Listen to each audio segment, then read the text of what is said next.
Hi friends, it's Margot Tapia with Turquoise Window Real Estate Group through Keller Williams. One of the questions that I get often is a really important one after, of course, how much is my house worth? What are your fees? That's something that I cannot discuss just like as a blanket statement because that's not how it works. But let me let you know that there are closing costs for sellers and buyers alike. A lot of people, for some reason, have been led to believe that there are only closing costs for buyers. But here's what the seller's closing costs are.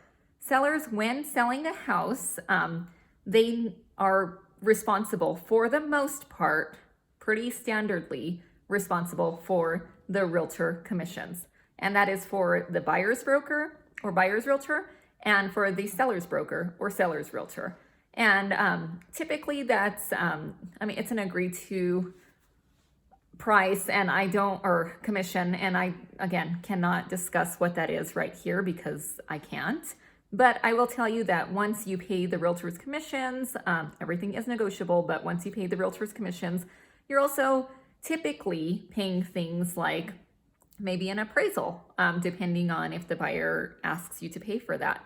Maybe inspections, depending on if the buyer asks you to pay for that. You're also paying for prepaid items. Let's talk about your property taxes. So there are property taxes that people pay every year for their house. Now, depending on what time of the year you close, you are responsible for a portion of the property taxes. Most of the time, people escrow the property taxes and the insurance, the homeowner's insurance, into their payment. What that means is that there is money that is set aside to pay those things when they are due. So most of the time, if you are one of the people who escrows things in, that's coming, or all of the time, if you're one of the people that escrows those things in, that is coming from your monthly payment. If you don't escrow those in, you're paying in full. So you'll pay your full property taxes for the year, and then you'll pay your full homeowner's insurance for the year. There is a majority of people who do not do that. So what happens is at the closing table, the title company will pay those items for you by taking that money out of your proceeds of what you make on the house. Now it is prorated depending on the time that you close on the house. So you are only responsible for the amount of money for the amount of months and days that you are in that house. So that's something that you need to look at paying. And that is not really a negotiable item. Most things are negotiable, but you are responsible for your homeowner's insurance, your taxes, and if you have an HOA or a PID, Public Improvement District, or a SAD, any of those types of fees, you will be responsible paying for your portion, and the buyer will be responsible for paying for their portion. Another thing that is negotiable, but almost always, and I've seen it a handful of times where it's not, but almost always is a seller cost, is the owner's title policy.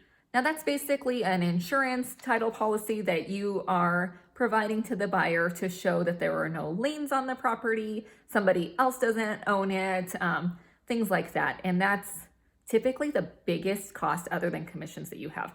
So what I tell my clients is there isn't a set amount because depending on the price of your home, what time of year it is, things like that, those are all factors, but you're probably looking at paying 8 to 10% of the sales price in your closing costs. So again, I don't know if you're paying for inspections. I don't know if you're paying for appraisal.